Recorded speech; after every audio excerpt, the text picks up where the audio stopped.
안녕하십니까, 오영규입니다.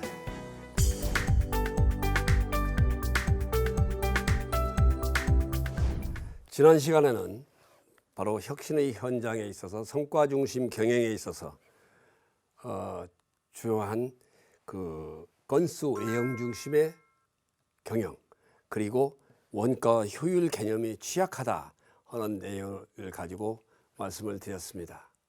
그래서 기본적으로 정부 공공기관 이런 곳에 원가의 개념이 존재하지 않고 돈을 쓰는데 주안점이 된 사업계획이다 하는 말씀을 드렸습니다. 그래서 이제는 모든 사업은 바로 예산과 효율과 성과에 대해서 심사분석을 하고 평가를 하고, 그 평가 결과 과연 예산은 잘 썼느냐, 효율은 더 많이, 더 수익을, 더 서비스의 만족도를 높일 수 있는 방향으로 사업을 했느냐에 대한 종합적인 평가를 하고 가야 된다. 그런 것들이 기본적으로 심사 분석 기능이고, 그 심사 분석의 올바른 방향에서 그 사업을 검토하는 그런 관계가 있어야 된다 하는 점을 말씀을 드렸습니다. 그러면 이제 그러한 원가와 효율 개념이 취약한, 그리고 A형과 건수 중심의 행정의 잔재가 많은 현실에 있어서 이런 것들을 바꿔나가기 위한 성과 중심의 경영은 과연 어디로 가야 되느냐. 바로 성과관리 시스템을 구축하는 것이 우선적으로 시행해야 할 것이다. 성과관리 시스템의 기본적인 내용은 뭔가요? 성과관리는 기업이나 공공기관이나 정부나 존재하는 이유가 있습니다. 그것은 우리가 흔히 이야기하는 임무 또는 미션이라고 합니다. 이런 임무와 미션을 실행하기 위해서 각 기관들은 나름의 꿈, 즉 비전을 만듭니다. 그럼 이 비전을 달성하기 위해서 전략적으로 달성해야 되는 전략 목표를 과연, 또는 핵심 정책 목표를 과연 어디에 두어야 하느냐 하는 것을 정하게 됩니다. 그 목표가 정해지면 그 목표를 달성하기 위한 세부 정책 과제와 그 정책 과제 실현에 맞는 성과 지표들을 무엇으로 할 것이냐를 정하게 됩니다.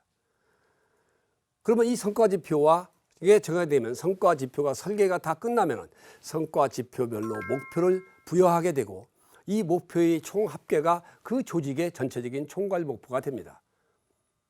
그게 바로 성과관리 시스템이 되는 것이고, 그 성과관리 시스템이 돼야 기본적으로 성과와 효율 중심의 경영이 가능하다. 이런 성과 목표와 성과 지표의 설계가 제대로 되어 있지 않다면 성과관리는 사실상 불가능하다 하는 면에서 바로 성과 중심 경영에 있어서의 핵심은 성과관리 시스템을 구축하는 데 두어야 한다 하는 말씀을 드립니다.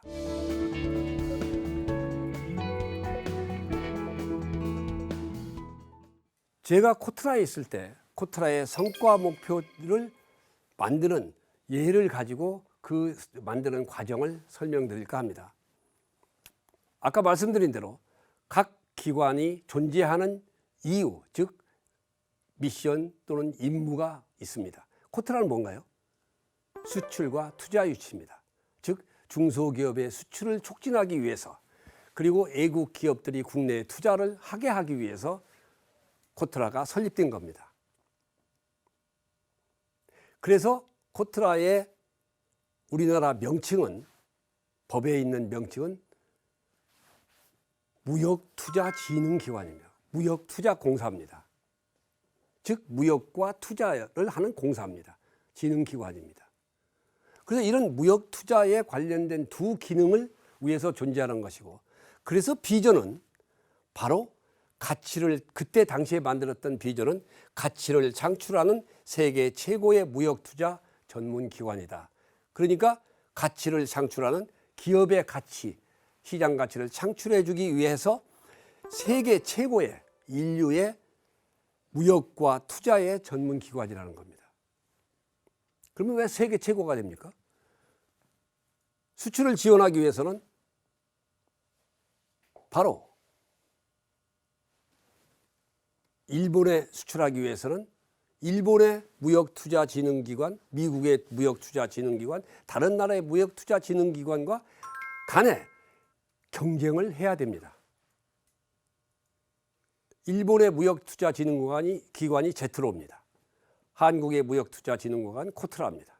그럼 제트로와 코트라는 일본 기업과 한국 기업이 예를 들어서 베트남에 수출을 하기 위해서는 두 기관 간에 또 경쟁을 해야 됩니다.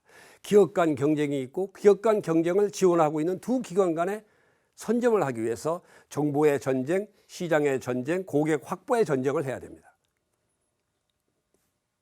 그래서 세계 최고의 무역투자 전문 기관이 돼야 됩니다. 그래서 그때 당시에 비전을 그렇게 정했습니다. 그리고 경영 목표는, 핵심 경영 목표는 뭐냐?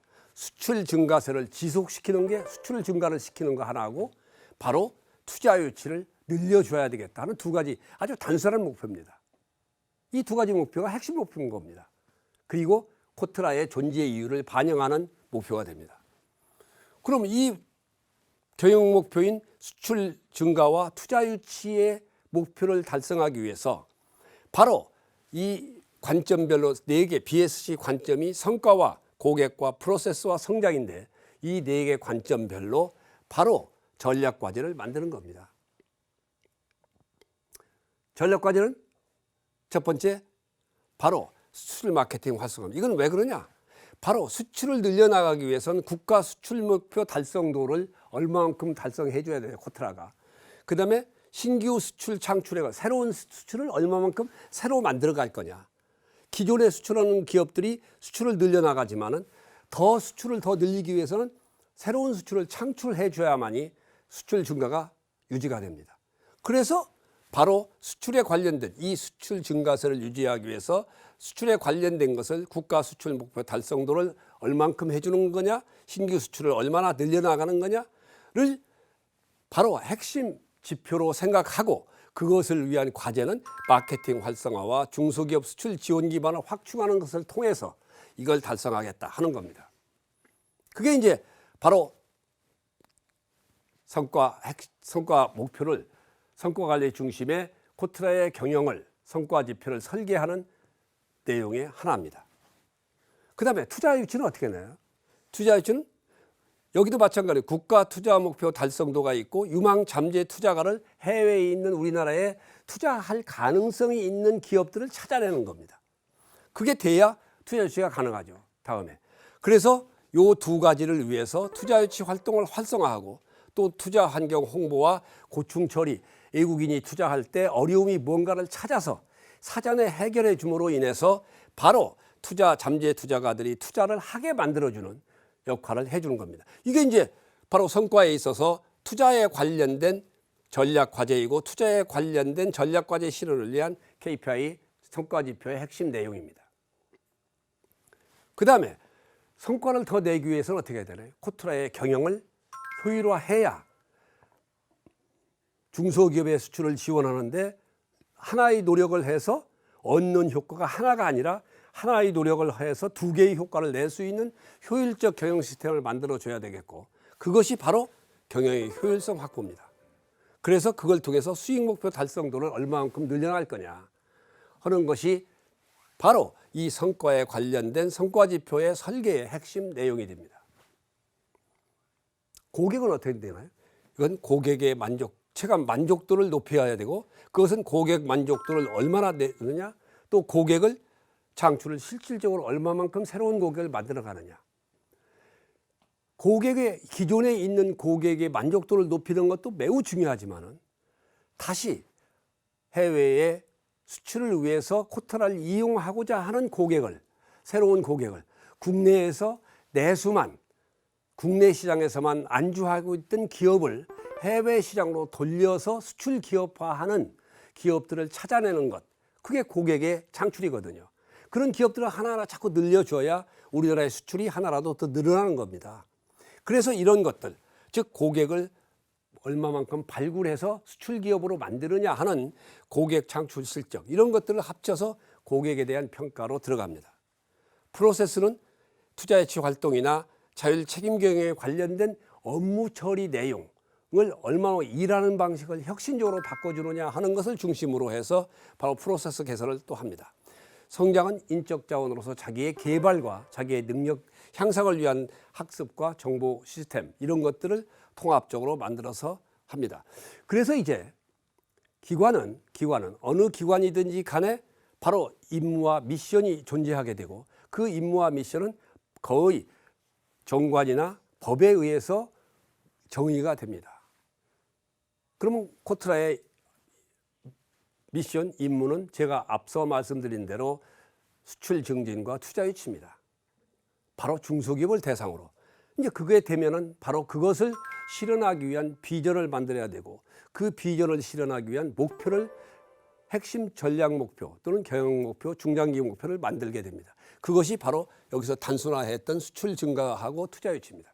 이걸 실현하기 위해서 전략 과제와 지표를 어떻게 만드느냐 하는 내용들을 코트라를 예로서 과거에 했었던 코트라의 내용을 가지고 여러분한테 해줬고 이런 것들이 다 되면은 결과적으로 기업 가치를 극대화하는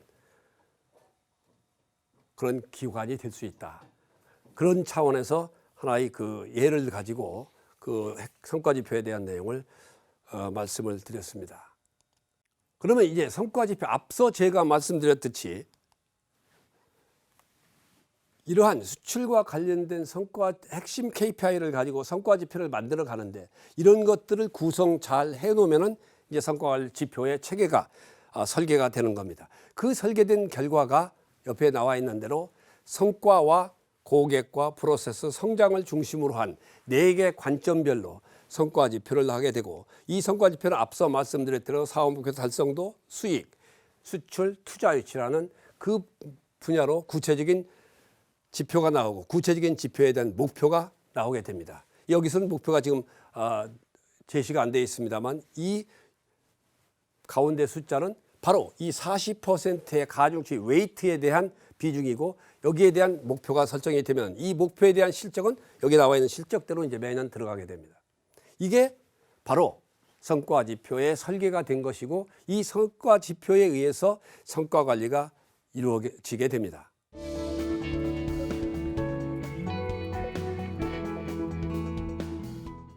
앞서 잠깐 고객 중심에서 말씀드렸습니다만 이 초창기에 코트라의 성과지표는 바로 고객에 가장 중요한 우선순위를 두었습니다.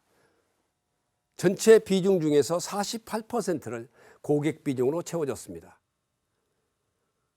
그러니까 아무리 잘했다 하더라도 고객이 불만을 갖게 되면 고객 만족 평가는 점수는 성과 평가 점수는 떨어질 수밖에 없습니다. 그러니까 무엇보다도 고객의 만족도를 제고하기 위해서 고객을 위해서 존재하는 그런 기관이 될 수밖에 없다. 그런 차원에서 바로 이 성과지표를 설계를 했다 하는 점을 말씀을 드립니다. 그리고 이런 것들이 더 중요한 것은 이러한 성과지표에 대한 실적 관리가 바로 사람이 숫자를 넣어서 이루어지는 게 아니라 실시간으로 모든 컴퓨터가 알아서 성과의 실적이 집계되고 그 집계된 결과가 실시간으로 나올 수 있는 시스템을 가져야 됩니다. 당시 코트라는 거의 모든 지표의 60 내지 70%가 바로 계량 지표에서 지표에 의해서 실시간으로 기계가 잡아주고 나머지 정성적 평가는 연말이나 중간 반기별로 나눠서 평가를 했습니다. 그렇기 때문에 지금 현재 계량 한 70%의 실적은 실시간으로 지금 오늘 현재 내가 무엇을 잘하고 있고 못하고 있느냐를 볼 수 있도록 해줬습니다. 그 얘기는 무슨 얘기냐 하면은 모든 조직과 모든 개인이 자기가 하고 있는 상태를 확인할 수가 있고 그 상태가 잘못 가고 있느냐 부진하냐에 따라서 다음에 대응을 할 수 있도록 긴민하게 대응할 수 있도록 해주는 겁니다. 1년이 지난 다음에 평가를 해서 결과가 나왔다 하면은 지나간 과거의 1년은 수정할 수가 없습니다. 다만 그 다음에 어떻게 잘해야 된다 하는 것을 생각하게 될 겁니다.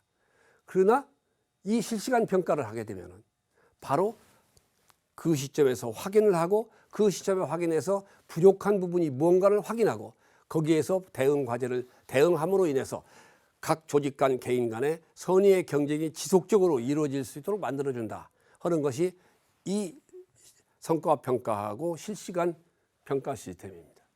그래서 여기서 보면은 그때 당시 지금은 더 늘었습니다만 당시에 코트라의 무역관이 세계에 100개 정도가 있었습니다.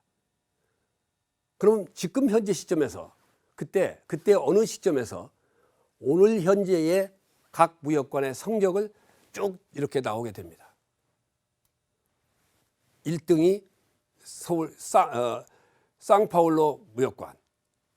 여기 지금 뒤에 더 있겠습니다만 이 표에서 15등은 오클랜드 무역관입니다. 이런 식으로 지금 현재 무역관이 있고 이걸 들어가 보면은 왜 1등이며 왜 15등인가를 들어가 보면은 그 분야가 쫙 나오게 됩니다. 그러면 자기가 부족한 부분을 보완할 수 있도록 해주는 겁니다. 이게 실시간 평가의 중요한 성과 관리가 실시간으로 이루어지는 가장 중요한 요인 중에 하나다. 그래서 지속적인 선의의 경쟁과 그것을 통해서 보완을 하게 하고 그것이 전체적인 모여서 전체 코트라 전체의 실적을 올려주는 결과가 된다.